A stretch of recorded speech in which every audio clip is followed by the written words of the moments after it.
Euh, Bonjour, Dongo, le conseiller, l'agripreneur et le promoteur agricole. Ok, pour commencer, sachez que tout ce que je vais dire dans la vidéo sera encore bien écrit dans la description. Il suffit de regarder carrément dans la description, vous allez voir tout est mentionné. Si c'est trop rapide, je pense que ne vous inquiétez pas, j'ai détaillé étape par étape tout dans la description. Il suffit de cliquer dans la description, vous allez voir tout ça là et puis lire ça attentivement. Vous allez pouvoir fabriquer calmement tous vos produits pour pouvoir réaliser tranquillement tous les insecticides nécessaires pour faire vos différentes cultures. Voilà, nous allons maintenant aborder à partir du traitement phyto-biologique. Nous allons essayer de vous montrer quels sont les différents produits, comment préparer les produits phytosanitaires nécessaires pour mieux réussir vos différentes cultures. Alors c'est ce que nous allons aborder maintenant.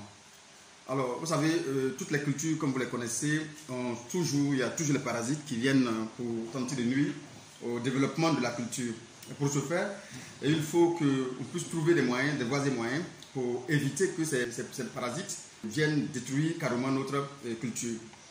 En agriculture biologique, c'est un peu délicat, mais quand même, il y a toujours des produits qui sont vraiment utiles, qui sont vraiment efficaces contre ces parasites-là. Alors, en l'occurrence, nous allons aborder quelques produits que vous pouvez trouver à portée de main, que vous pouvez trouver un peu partout pour pouvoir vraiment remédier aux problèmes d'insectes ou fongiques qui peuvent arriver dans vos différentes cultures. Voilà, on va parler un peu de l'ail, on va parler aussi de l'ail, du piment, on va parler de savon noir, on va parler de tabac et ainsi de suite.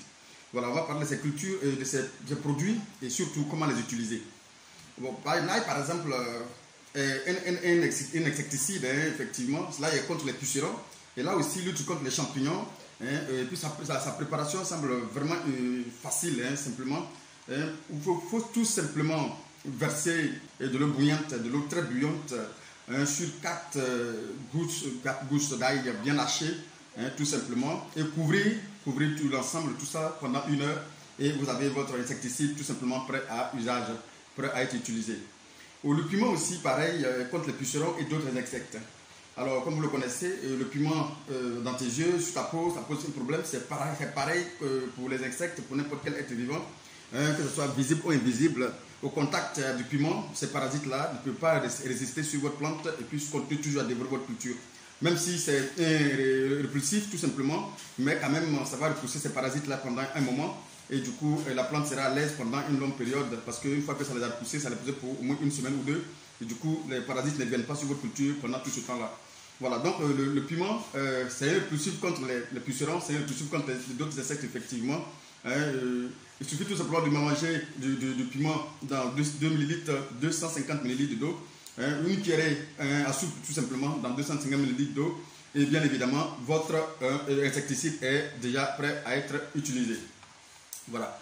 Maintenant, on va parler de la marque du café. La marque de café est contre les escargots et les limaces, bien évidemment. C'est un mollicide très efficace. C'est un mollicide très efficace contre les escargots et les limaces, bien évidemment. Qu'on peut utiliser aussi comme un engrais parce qu'il y a tous les éléments chimiques nécessaires comme le NPK au niveau de la marque de café. La marque de café, vous le connaissez, la marque de café, vous connaissez, ce sont les cafés moulus le plus souvent, ceux qui font les cafés, ceux qui ont des restaurants, ou bien les cafétérias, savent de quoi ils parlent. La poudre que vous jetez lorsque vous finissez de presser votre café, ça c'est un engrais très très utile et puis c'est un mollicide très très efficace qu'il faut utiliser pour vos différentes cultures. Voilà, donc vous pouvez l'utiliser pour chasser vos escargots et aussi pour fertiliser votre sol de culture ou encore vos sachets dans lesquels se trouve un terreau. Vous pouvez l'utiliser pour fertiliser votre sol tout simplement et alimenter votre culture. Et alors, il y a le savon liquide, bien sûr, qui est contre les mites, contre comment on appelle ça, les pucerons, contre les mouches blancs, contre les araignées rouges, effectivement, contre les acariens. Voilà, ça tue carrément les larves de pucerons, ça tue les larves de pucerons carrément. Et ça retire le miel sécrété par certains insectes évictieux et collants sur votre plante. Ce liquide, s'il n'est pas, effectivement, ce miel-là, bien sûr, s'il n'est pas retiré des plantes, effectivement, ça tue carrément les plantes. Donc ce produit-là arrive à retirer carrément ce miel-là au niveau des plantes tout simplement. Alors l'utilisation, 5 cuillerées à soupe de savon noir, effectivement liquide, dilué dans 1 litre d'eau, fait l'affaire et laisser reposer pendant un certain moment et votre insecticide effectivement est aussi prêt à être employé. Il y a aussi le tabac. Le tabac aussi, c'est un insecticide très efficace contre les pucerons, contre les araignées, bien sûr. Ça est utilisé à titre curatif, et puis à titre préventif et à titre curatif, effectivement. Alors, il faut tout simplement utiliser les mégots de cigarettes qui peuvent servir, au lieu de les jeter, peuvent servir effectivement à créer un insecticide, bien sûr, pour votre culture. Il y a aussi les feuilles de tabac, effectivement, ou encore les deux cuillerées à soupe de tabac en poudre, bien évidemment, laissé dans un litre d'eau peut faire votre affaire tout simplement. Le mélange de la pulpe, tout ça, il faut savoir que vous faites un bon mélange de la pulpe de l'ail tout simplement, en purée bien sûr, bien en purée, et un petit oignon haché bien sûr, effectivement, une cuillerée à café également, et du piment en poudre, et une cuillerée à café de poudre de tabac, bien évidemment, dans 250 ml d'eau, peut servir effectivement le tout, laisser le tout infuser 1 heure après, et filtrer et ajouter une cuillerée à soupe de savon liquide et renverser le tout, dans 10 à 16 litres de pulvérisateur, effectivement, et vous allez traiter votre culture tranquillement. Voilà. Voici un peu ce qu'on peut vous conseiller déjà pour essayer de traiter déjà votre culture. Ce sont des éléments, ce sont des produits très très efficaces pour lutter contre les insectes effectivement et aussi pour lutter contre les acariens et pourquoi pas tout ce qui est comme on l'a dit cryptogamique. Ça peut aussi servir à les écarter et à les éloigner un peu de votre culture. Mais seulement la fréquence doit être un peu plus régulière tout simplement parce que c'est sur les insectifuges et une fois que la dose quitte sur la feuille, les insectes sont aussi, peuvent encore revenir carrément sur votre culture. Donc c'est pourquoi il est très important de revenir régulièrement et puis traiter régulièrement votre culture au fur et à mesure que la culture évolue. Il faut faire une fréquence de minimum 1 semaine, tout au plus 2 semaines. Avec ces produits tout simplement. Effectivement, nous allons continuer également à vous montrer quelques insectifuges ou encore quelques fongifuges, quelques insecticides bio naturels bien évidemment pour pouvoir lutter contre les parasites de votre plantation en culture biologique. Et il y a les insecticides à base du Nîmes. Vous connaissez le Nîmes, c'est un produit très très efficace qui lutte contre plusieurs maladies, sur l'homme même d'ailleurs, et c'est aussi utile pour les plantes et les animaux également. Alors, on va utiliser d'abord les feuilles. On peut utiliser les feuilles de Nîmes pour mieux et pour vraiment lutter contre les parasites de notre plantation. Il suffit de broyer 1 kg de feuilles de Nîmes tout simplement, fraîches bien sûr. Il faut les broyer complètement. Et ensuite, il faut aussi mettre ces feuilles-là dans 5 litres d'eau. J'ai de préférence l'eau de pluie, l'eau de forage, l'eau de puits. Effectivement, il y a des pluies, forage et puits. De préférence et laisser macérer pendant 1 nuit tout simplement. Vous laissez tout cela macérer dans 5 litres d'eau pendant 1 nuit. Enlevez les feuilles, et filtrer le mélange tout simplement dans un tissu très fin pour ne pas que les débris puissent s'échapper et tomber dans le liquide que vous allez recueillir.